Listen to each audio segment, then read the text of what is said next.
Hey guys, the subject of today's video is tinder material. It occurred to me during some cold weather survival presentations last year that some people had trouble differentiating between tinder and kindling, and they're two different things that are often used together, not always, but they typically are.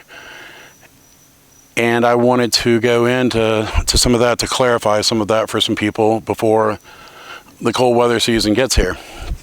And most of us are pretty familiar with things like, petroleum jelly cotton balls that we put with our fire starters and things like that, and magnesium fire starters that we've all used at one point or another, or well, most of us have used. And then some fire starters have tinder material in them, like the Nano Spark has the Tinder Quick material in it, or Tinder Spark. I think they've come with their own name for it. Tinder Quick was another brand name. But the subject of this video is actually organic tinder material and even flash tinder, which is something a lot of people don't really understand. It does exactly what the name says. It's a flash. It needs a second stage tinder or a very fine first stage of kindling for the flash tinder to do its job. But we'll go into that in just a second. So let me set up some things here on the table. Well, it's a rock that I'm using for a table out here in the woods. And we'll get into tinder material and how it actually works. This is goldenrod as it's growing. You can see the shape of the flowers. You can see how bright and vibrant they are now. In time, these flowers will become fertilized as maybe. You can see that bee over there on that one doing its job. And then these bright yellow flowers will become seeds, airborne seeds, much like dandelion seeds.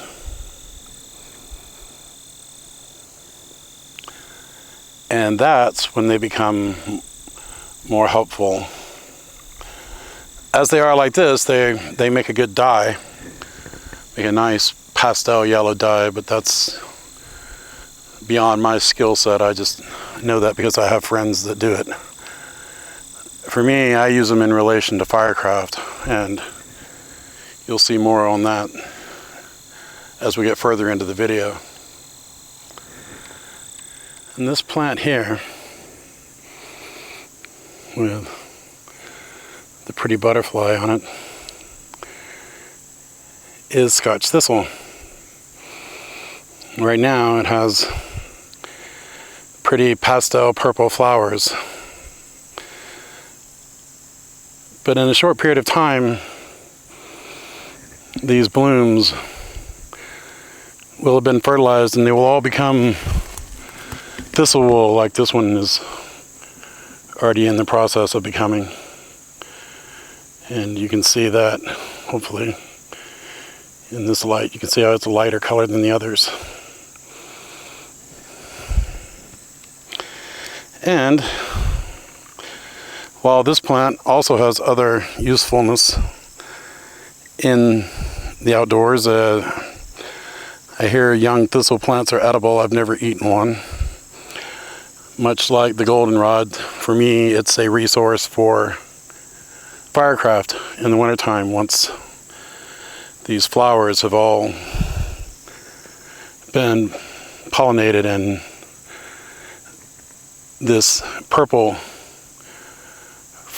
I don't know the right word that I want to use for it. It's not really fuzz yet. It's a little thicker than that, but once it's been fertilized, it becomes a lot finer, and it will become an airborne seed. And right now, you can see how that butterfly was helping that along. But in a few minutes, you'll see this put to use in a different way. And this is goldenrod after it has dried. And you can probably get a better look of it there. You can see what it looks like once the flowers have done their job and it's turned to seed. And that's what this is this fluff is seeds, if you can see it falling, just like dandelion seeds. Very similar. And these are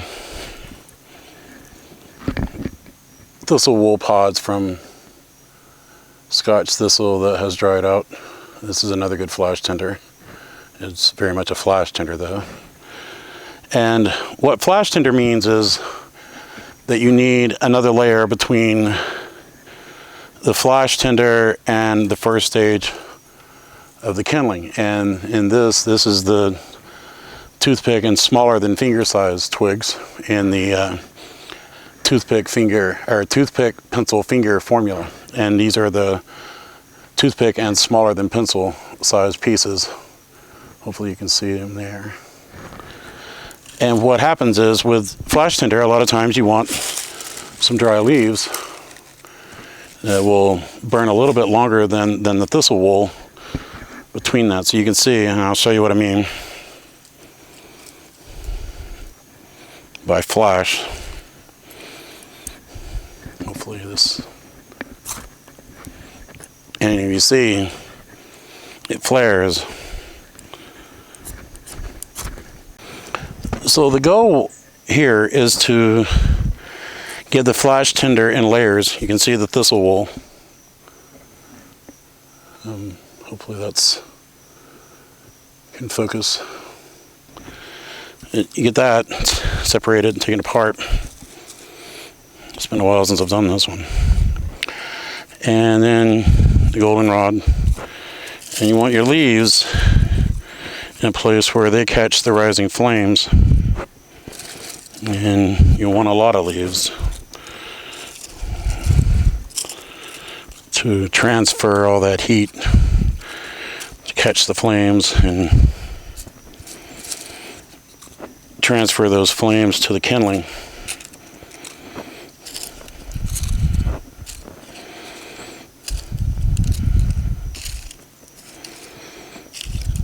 And if you do it right, it's a chain reaction. One material lights and burns and ignites the next layer until you've ignited all the layers in your fire lay and achieve fire.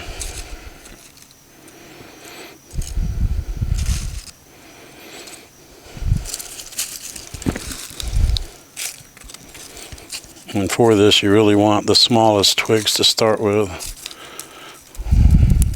Toothpick size, that's why the term toothpick is in the formula, is it actually is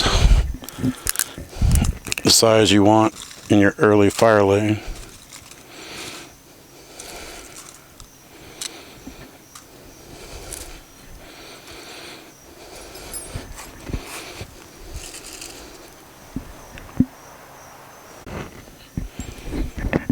And then when you've got all the components of it in place,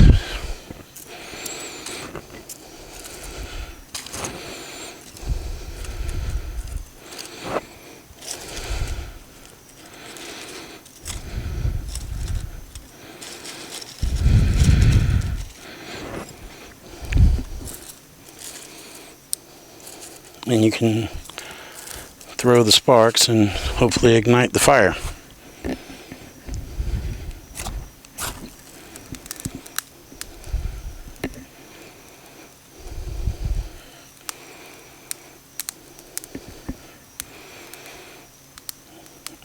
And that's how the chain reaction is supposed to work.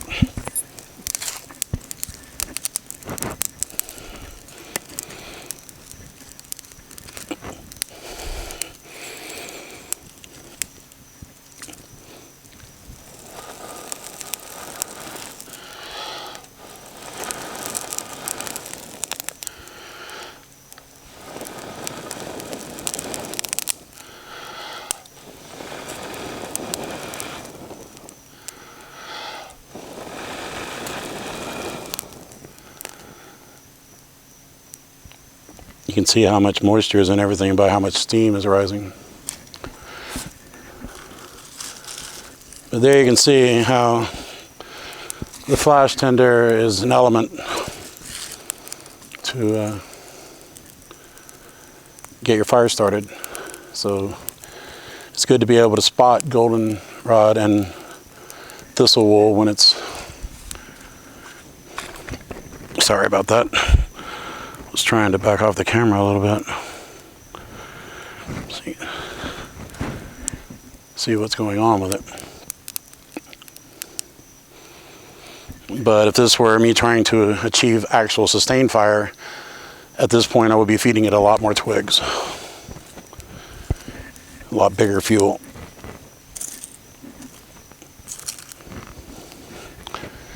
But we'll get into more of that later. It's the end of summer now, and the beginning of autumn is coming. So it'll be nice and cool up here in the mountains soon, and I'll have a lot of fun starting fires, especially on the cold, damp days. But there are other better natural tinder materials for those circumstances that we'll go into later. You've already seen it previously when I used it as an insect repellent, and you've seen it when John did a video on it as well. So there'll be more of that coming on, but hopefully this gives you an idea of not only how the tinder works, but the challenges you might face trying to get it to work, because it's not always foolproof or bomb-proof. Nature never is. Even when you know exactly what you're doing, it can take a minute for you to regroup, so don't let that discourage you.